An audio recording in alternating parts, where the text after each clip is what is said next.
Section 33 procedure and powers of the special court P for prelims. Which section deals with the procedure and powers of special court? Procedure भी है and this is the powers. अब पढ़िए आगे क्या है. This is 33 clause 1. क्या कहती है? A special court may take cognizance of any offense without the accused being committed to it for trial. Come on, जबरदस्त प्रोविजन है आपके लिए और इसको मैं आपको रिलेट करूंगा किससे? अभी हम लोगों ने पढ़ा था सेक्शन 31. ये जो लाइन थी आपकी, देखिए सेक्शन 31, याद करो वो जमाना जब आप लोगों ने ये लाइन पढ़ी थी कभी, वो है ना, save as otherwise provided in this act. और ये जो सेक्शन आप पढ़ेंगे, इसको अगर आप सेक्शन 33 के साथ पढ़ेंगे तो आपके माइंड में जो गजब की क्लैरिटी होती है ना, वो आएगी. गजब, गजक नहीं, गजब. क्या है समझिए, इस लाइन को ध्यान है आपको, मैंने पढ़ाया था थोड़ी देर पहले. Save as otherwise provided in this act, provisions of CRPC shall apply before the special court. अब ये जो लाइन है 33 की पहली लाइन, स्पेशल कोर्ट कौन सी कोर्ट है? कोर्ट ऑफ सेशंस है. Session court SC, supreme court मत समझ लेना. This is session courts. May take cognizance of any offence without the accuse being committed it to trial. यानी कि यहां पर जो कॉग्निजेंस लेने की पावर है वो सुप्रीम कोर्ट को, सेशन कोर्ट को दी गई है. जबकि सीआरपीसी की 193 आपको ये कहता है कि सेशन कोर्ट है, session court shall not take the cognizance as the court of original jurisdiction unless otherwise provided. So in this case it is otherwise provided. In general what CrPC says, what are the provisions of CrPC, कि session court कभी भी cognizance नहीं लेती है. Cognizance is always taken by the magistrate court, section 190 CrPC. But this section exceptionally, section 33 clause 1 says that session court may take cognizance in this act. तो ये हुई बात. आपको मेरी बात समझ में नहीं आई? ऐसे समझाता हूं, देखिए दोबारा इसको समझिए. सीआरपीसी सेक्शन 193, इसे ऐसे लिखते हैं, code of sessions.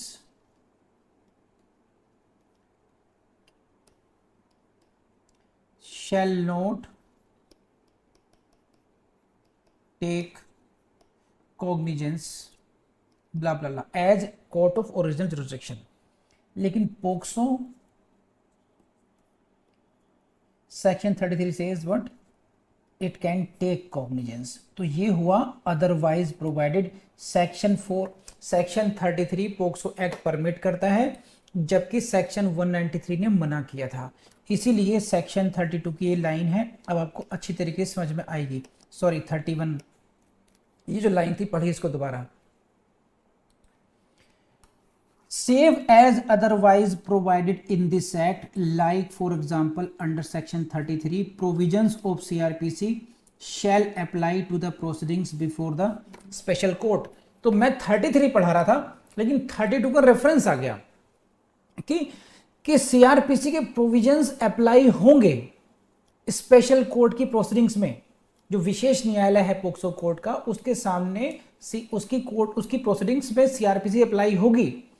Save as otherwise provided in this act, जब तक कि इस पोक्सो एक्ट में अन्यथा ना कहा जाए.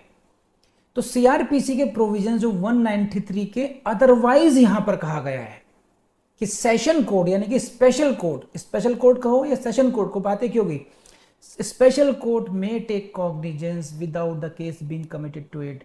जबकि सीआरपीसी कहती है कि पहले सेशन कोर्ट की जगह मजिस्ट्रेट कोर्ट कॉग्निजेंस लेगी, फिर कमिटल प्रोसीडिंग्स होंगी और तब जाकर के केस सेशन कोर्ट पे सामने आएगा. तो ये है इसका डिफरेंस. तो मैंने समझाने की कोशिश की है, रिपीट करते हैं. देखिए सेक्शन 33 की लैंग्वेज को दोबारा पढ़िए आप और इतने को पढ़िए आप. Special court may take cognizance without the accused. Special court कौन सी कोर्ट होती है? सेशंस कोर्ट ही होती है, you know it very well. Session court के बारे में सेक्शन 193 सीआरपीसी ये कहता है कि अगर सीआरपीसी का सेक्शन 193 अप्लाई करते तो ऐसा नहीं हो पाता अदरवाइज, लेकिन because of section 33 POCSO act यहाँ पर स्पेशल कोर्ट को एम्पावर किया गया है। स्पेशल कोर्ट को शक्ति दी गई है या विशेष न्यायालय की पावर होगी कि ये एज ए मजिस्ट्रेट, जैसे मजिस्ट्रेट कॉग्निजेंस लेता है उसी प्रकार से ये जो सेशन कोर्ट है जिसको अभी स्पेशल कोर्ट के रूप में डेजिग्नेट किया गया है, this court can take cognizance of any offence without the accused being committed to it for trial. इसको मैं इस तरीके से समझाता हूं जिनको सीआरपीसी नहीं पढ़ी है। जैसे charge sheet filed in court of magistrate, ये प्रोसीजर फॉलो करते हैं क्रिमिनल केसेस में कि जब चार्जशीट को फाइल किस कोर्ट में कहा गया? मजिस्ट्रेट कोर्ट में। इनमें आईपीसी ऑफेंसेस की बात कर रहा हूं मैं। देन यहां पर मजिस्ट्रेट टेक कॉग्निजेंस, ये जो कॉग्निजेंस का प्रोसीजर है मजिस्ट्रेट करते हैं। उसके बाद में आफ्टर दैट होती हैं कमिटल प्रोसीडिंग्स। कमिटल प्रोसीडिंग तो मतलब ट्रांसफर करते हैं। फिर मैटर जो है वो सेशन कोर्ट में जाता है। और सेशन तो यहां पर क्या होता है? आईपीसी ऑफेंसेस में क्या हुआ? इन जनरल कॉग्निजेंस किसने लिया? Cognizance is taken by the magistrate. ऐसा क्यों होता है? Because of section 193।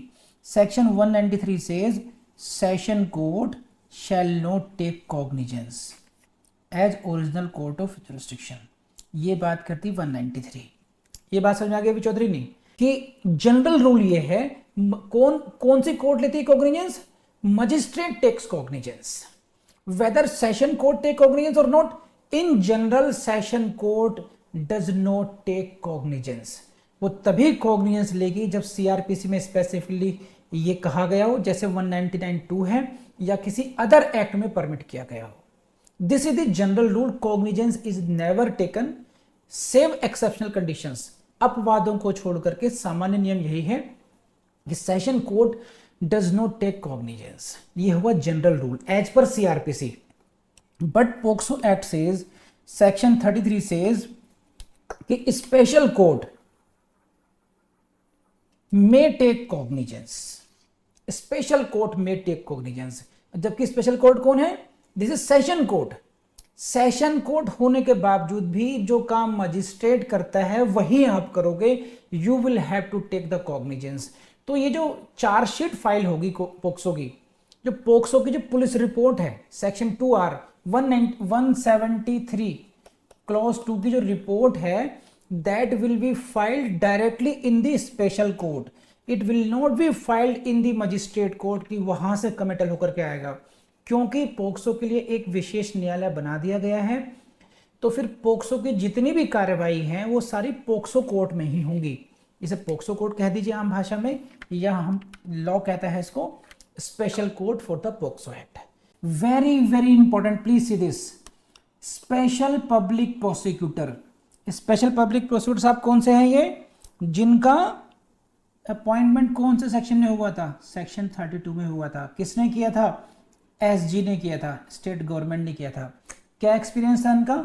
Minimum 7 years practice as an advocate. तो जब हम लोग ऐसे पढ़ते हैं ना, देखो रिलेट करके पिछले प्रोविजंस को रिवाइज कर लेते हैं, इससे चीज़ें ज़्यादा याद रहती हैं। जैसे ही नाम आया स्पेशल पब्लिक प्रोसिक्यूटर का, तुरंत आपने 32 को दोबारा रिवाइज कर लिया। ओहो, जिनका अपॉइंटमेंट 32 में हुआ था, किसने किया था? स्टेट गवर्नमेंट ने किया था। मिनिमम एलिजिबिलिटी क्या थी? 7 years थी। खत्म बात। अच्छा, अब इनके बारे में क्या है? अब देखिए, ये है, ये बैठे हैं आप कौन है? जज साहब, सेशन जज, एडिशनल सेशन जज, सेशन कोर्ट। यहां पर एक तरफ एक्यूज है, एक तरफ प्रोसिक्यूशन है। दो पार्टीज हो गए यहां पर। Prosecution defence. अब यहां पर यह है, तो प्रोसिक्यूशन एंड डिफेंस ऐसे समझिए। यहां पर कौन सा होंगे, स्पेशल पब्लिक प्रोसिक्यूटर होंगे, यहां पर कौन होगा, एक्यूज्ड होगा, और इनके एडवोकेट होंगे, इन्हीं दोनों के बीच में कार्रवाई होगी।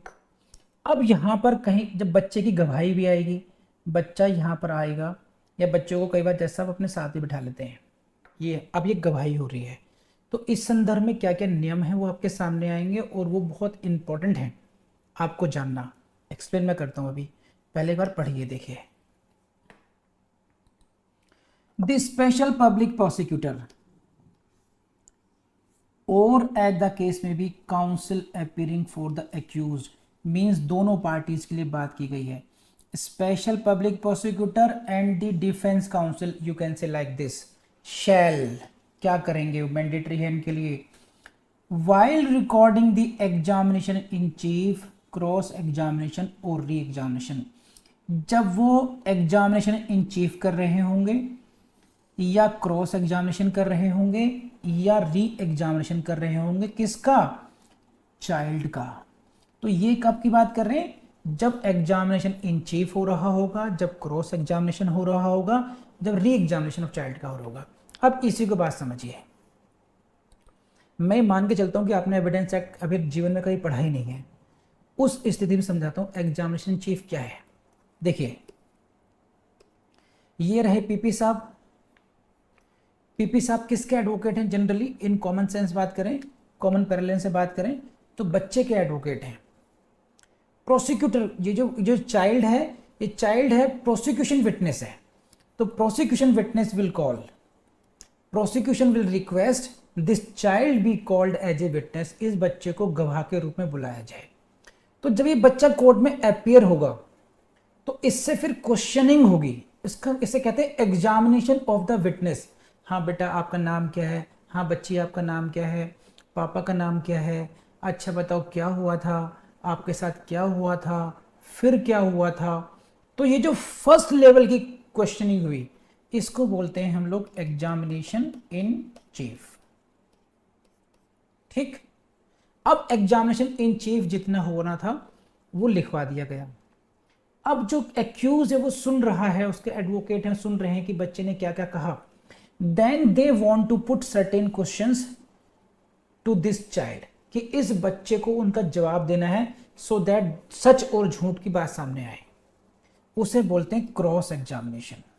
तो एग्जामिनेशन बाय अपोजिट पार्टी, ये हुआ cross examination. Then if on certain points कोई क्लैरिफिकेशन की जरूरत है तो फिर प्रोसिक्यूशन ने कहा तो उसको बोलेंगे री एग्जामिनेशंस। तो ये क्या हुआ, examination chief, cross examination and फिर री एग्जामिनेशन। तो बेसिकली ये क्या है, ये किसी भी विटनेस को एग्जामिन करने के मोड हो गए।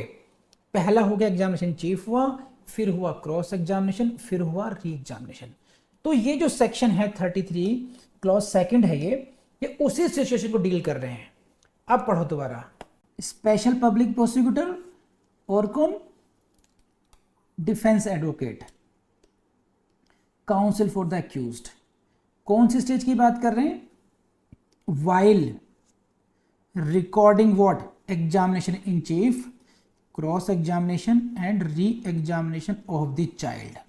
ये उस सिचुएशन की बात कर रहे हैं, उस स्टेज की बात कर रहे हैं जब बच्चे का एग्जामिनेशन इन चीफ होगा, या क्रॉस एग्जामिनेशन होगा, या फिर री एग्जामिनेशन होगा।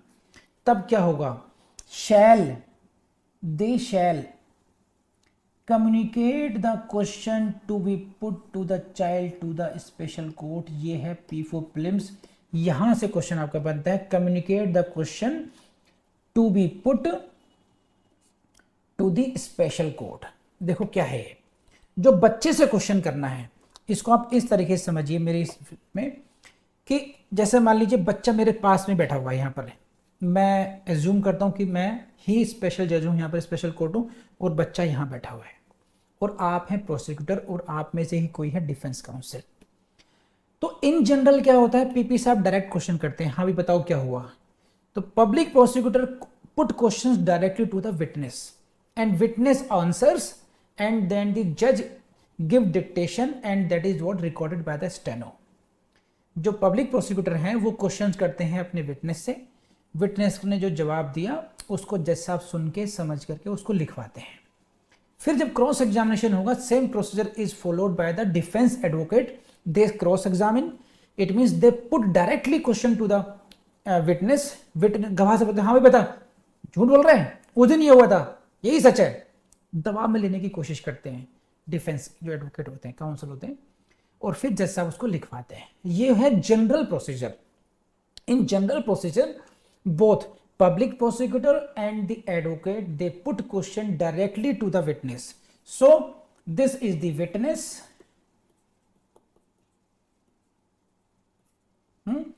पीपी साहब डायरेक्टली क्वेश्चन पुट करते हैं इससे, और जो डिफेंस काउंसिल है वो भी डायरेक्टली क्वेश्चन पुट करते हैं इससे। ये जनरल है ये। लेकिन इन पोक्सो एक्ट क्या करेंगे, वो public prosecutor will put the question to the जज। जज साहब से कहेंगे जनाब इनसे इतना पूछ लो, देन जज will put question to the child. So there is no direct communication between the public prosecutor and the child because of the delicacy of the witness. Witness की जो उसकी कोमलता कह लीजिए, वो जो बच्चा है, बचपना है, वो डर ना जाए, वो सब बच्चों को उस क्वेश्चन को प्रॉपर तरीके से समझ पाए। तो जो जुडिशियल ऑफिसर हैं वो उनको कंफर्टेबल तरीके से एक बहुत प्यार से उस क्वेश्चन को पुट करेंगे, and then when he will reply to the जज, जज will give dictation accordingly. Same thing is with the defense counsel.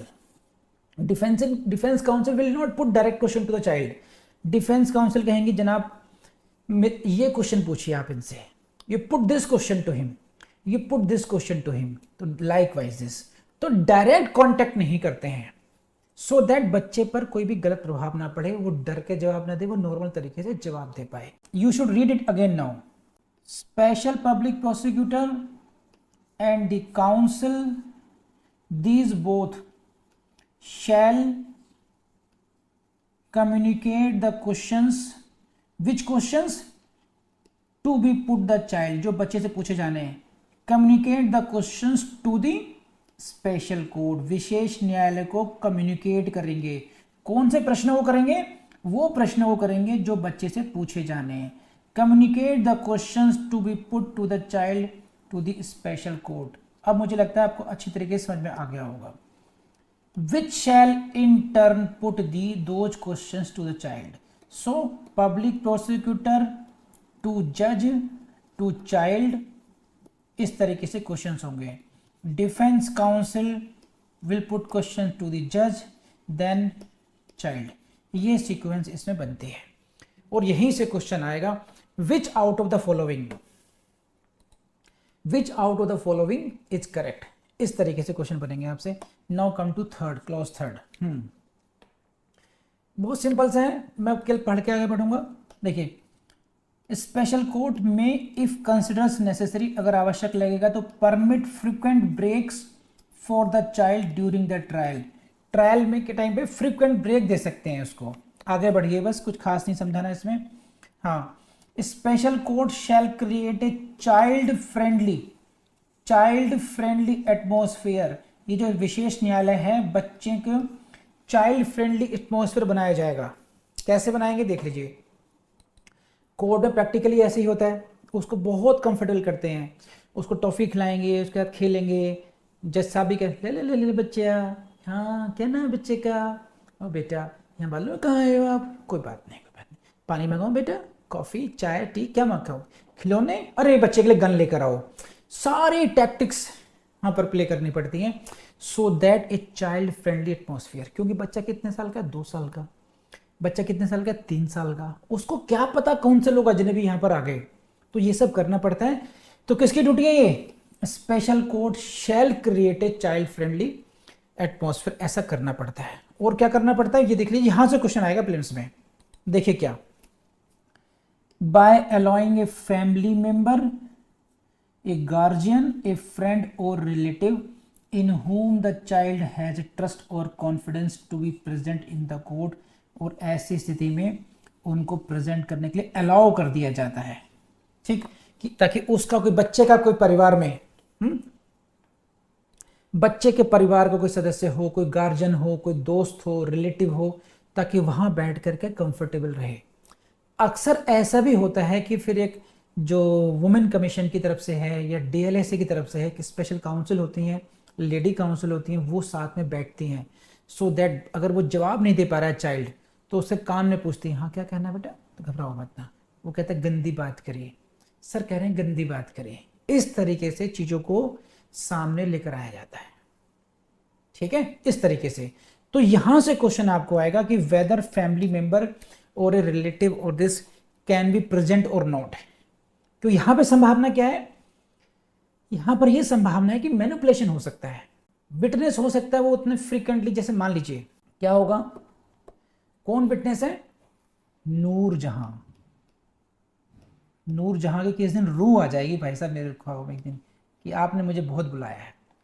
Noor Jahan madam का विटनेस है। इनको क्या था, इनके मन में क्या कह रहा है कि मैं अरशान के साथ अपनी मर्जी से गई, स्वीट विल केस में गई। विटनेस में खड़े हो गए, अब्बा जान आकर गए, वो सारी बातें कह ही नहीं पाएगी। कैसे मोहब्बत ने जन्म लिया, कैसे परवान चढ़ी, कहाँ भागे, क्यों पकड़े गए, कैसे पकड़े गए, बता ही नहीं पाएगी अब्बा जान के सामने, खत्म कहानी वहीं पे वहीं। तो कोर्ट को ये देखना पड़ेगा कि बच्चे के लिए एटमॉस्फेयर बनाना है, ये नहीं कि अब्बू जान वहां पर बुलाना जरूरी है। यहाँ पर court will see what is necessary to create the child friendly atmosphere. शब्द जो एम्फेसिस है वो इस बात पर है, create a child friendly atmosphere. तो it is not necessary that कि child friendly atmosphere is always created when there is a family member. कई बार हम फैमिली मेंबर के सामने उतने कंफर्टेबल नहीं होते हैं, तो वो अपनी जो बात है, जो जज्बात हैं, सच्चाई है, वो सामने कई बार नहीं भी आएगी। तो ऐसा नहीं है कि ऐसा ही होगा, एम्फेसिस ये है special court shell create a child friendly atmosphere. वो वातावरण हो जिसमें क्या हो कि बच्चा अपनी बात को ढंग से कह पाए। और एंड इफ इट प्रेजेंट, अगर 3 साल का, 4 साल का, 5 साल का बच्चा है, मदर है वहां पर, तो मदर को हिदायत दी जाएगी, आप इंटरप्ट नहीं करेंगे, आप किस तरीके से इसको सिखाएंगे नहीं, you just be present and make comfortable the child. आपका काम सिर्फ इतना है कि बच्चों को आपने कंफर्ट देनी है, बच्चा डरे ना, लेकिन कोई इशारा नहीं, कोई कान में नहीं कहेंगी, कुछ नहीं करेंगे आप। इस तरीके का एनवायरनमेंट कोर्ट में बनाया जाता है। तो आई बिलीव कि आपको अच्छी तरीके से समझ में आया होगा चीज़ें को। इस कोर्ट में मैं रहा हूं तो मैं थोड़ा सा पिक्चराइज कर पाता हूं कि वो आप विजुलाइज कर पाओ कि ऐसा ऐसा होता है। Special court shall ensure that child is not called repeatedly to testify in the court before prelims. Again यहां से, तो यहां पर इसका मतलब क्या है, सी होता क्या है अक्सर कि आज तारीख मिल गई, ठीक है, फिर तारीख मिल गई, Noorjahan want to depose against the Arshan, कि इस गलत इंसान ने मेरे साथ ये किया। अच्छा ठीक है, 16 अगस्त को आना, उस दिन गवाही नहीं करी, अच्छा 10 अक्टूबर को आना, अब 12 दिसंबर को आना। अब इतनी बार यार कह रहे छोड़ो यार, अरशान को खुदा देखेगा, अब मैं आती ही नहीं अब, या उस दिन आएगी कहेगी हाँ ये कुछ नहीं हुआ, लिखो और मुझे जाने दो। बच्चा इरिटेट हो जाता है, अच्छे अच्छे विटनेस इरिटेट हो जाते हैं, और बच्चे को तो कम से कम बुलाना है कोर्ट में। तो प्रोविजन ये है कि स्पेशल कोर्ट शैल एंश्योर, ऐसा एंश्योर करने की कोशिश करेगी कि भी बच्चे को रिपीटेडली नहीं बुलाना पड़े, और ये बात आपको पढ़ना पड़ेगी, याद करनी पड़ेगी। क्यों, वही क्वेश्चन आएंगे आपसे कि which out of the following statements are correct, और वहां पर ऐसा एक स्टेटमेंट हो सकता है, ऐसा नहीं कि बुलाया जाएगा ही नहीं, it will depend upon the situation. कोशिश ये होनी चाहिए कि the child is not called repeatedly, एक बार बच्चा आए तो उसका बयान हो जाए बस।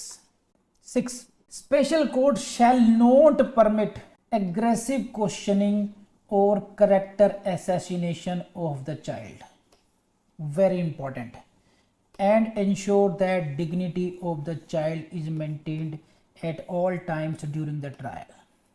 बहुत इंपॉर्टेंट है। Special court shall not permit aggressive questioning. Aggressive questioning क्या होती है, एग्रेसिव क्वेश्चनिंग कहां पर होती है, क्रॉस एग्जामिनेशन में होती है। अब सोचो जरा, देखो एक्यूज का सोचो आप, ये रहे एक्यूज्ड, इनके साथ क्या हुआ, इन पे क्या है, एलिगेशन है सेक्शन 6 पोक्सो। सेक्शन 6 पोक्सो क्या करा, he is the 20 years minimum punishment है, अप टू डेथ पेनल्टी भी है इसमें। Who was he was the friend of main culprit, जो जिसने सेक्सुअल पेनिट्रेटिव सेक्सुअल असॉल्ट किया उसका एक दोस्त था। क्या काम किया था कि मोटरसाइकिल बैठा के ले गया था, उस होटल तक उसको बैठा के ले जाने वाला यही था और छोड़ करके आ गया। लेकिन because he has done something in the furtherance of that, he is the part of that group. Now इस क्या कहलाएगा, गैंग। गैंग की डेफिनेशन में आ गया अब ये। Now he is facing trial for section 6 along with the main accused now।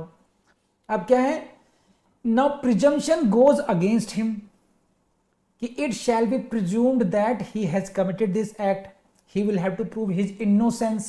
एक बात है ना, अगर सारी presumption इसके अगेंस्ट है और अब इसके पास अपने को बचाने के लिए केवल क्या था, क्रॉस एग्जामिनेशन था। क्रॉस एग्जामिनेशन में डायरेक्ट क्वेश्चन आप कर नहीं पा रहे हैं बच्चे से। पहले जैसा आप कहते हैं नो नो नो, ये क्वेश्चन सही नहीं है, क्वेश्चन को दूसरी तरीके से फ्रेम कीजिए। तो जो डिफेंस लॉयर है उसकी जो मेंटल जो चल रहा है थिंकिंग प्रोसेस है वो वहीं पर गड़बड़ा जाता है। और अब क्या कह दिया, you will not put aggressive questioning. Aggressive questioning से क्या होता है, जो डिफेंस लॉयर्स होते हैं वो विटनेस को प्रेशराइज करने की कोशिश करते हैं कि उसके मुंह से कुछ ऐसा निकल जाए जिससे एक्यूज को बेनिफिट हो जाए। Cross examination is the only tool in the hand of the accuse जिससे वो अपनी बेगुनाही साबित कर सकता है, लेकिन उसको भी यहां पर रोक दिया गया है। अच्छा ये बात सही है, ये लेटर आपने लिखा था, इससे पहले सही है आपके, इससे पहले भी 2 बार आपके मिसकैरेज हो चुके हैं, व्हाट इज दिस। वकील साहब प्यार से पूछिए। अब वकील साहब प्यार से पूछेंगे तो जवाब में नहीं आएगा वो। तो ये बड़े सख्त नियम है, मैं फिर भी कह रहा हूं, एग्रेसिव क्वेश्चनिंग को मना किया गया, शैल नॉट परमिट। वकील साहब क्वेश्चन को सही से फ्रेम कीजिए, आराम से, उत्तेजित मत होइए। जी जी जनाब साहब, हाँ बेटा ये बात सही है ना, आपके साथ ऐसा ऐसा हुआ था, इस तरीके से क्वेश्चन हो गई। अच्छा ये बात तो सही है ना। वकील साहब आराम से मुझे बताओ, ये होता है कोर्ट में और यही पोक्सो एक्ट आपसे कहता है, सही है, कि क्वेश्चनिंग एग्रेसिव नहीं होनी चाहिए और करेक्टर असैसिनेशन बिल्कुल नहीं होना चाहिए, है ना। तो उस करेक्टर से रिलेटेड है ना, कि जैसे क्या ये सेक्सुअल असॉल्ट की बात आप कर रही हैं या कर रहे हो, है ना, क्या ये बात सच है कि आपके पहले भी, इससे पहले बहुत सारे एक्सपीरियंस ऐसे हो चुके हैं, इससे ये क्या रिलेवेंट है। करेक्टर असैसिनेशन वाले क्वेश्चन नहीं करेंगे यहाँ पर आप। ये बात सही है कि आप प्रोस्टिट्यूशन के उसमें इन्वॉल्व है, व्हाट इज दिस। प्रोस्टिट्यूट का भी एक रेप हो सकता है, प्रोस्टिट्यूशन भी can be a victim, you this such kind of questions can not be allowed. तो करेक्टर असैसिनेशन क्वेश्चन अलाउड नहीं होंगे, एग्रेसिव क्वेश्चनिंग अलाउड नहीं होगी, you can not put direct questions to the child witness, ये भी allowed नहीं होगा। और ये सभी को क्या है, ये प्रोविजंस तो हैं, लेकिन आपकी नजर में ये क्या है, these are the questions in your eyes, these are only the probable questions in your exam. What is permitted, what is not permitted, what should be as per the procedure. तो वहां पर आपको सारी बातें आएंगी यहाँ पर।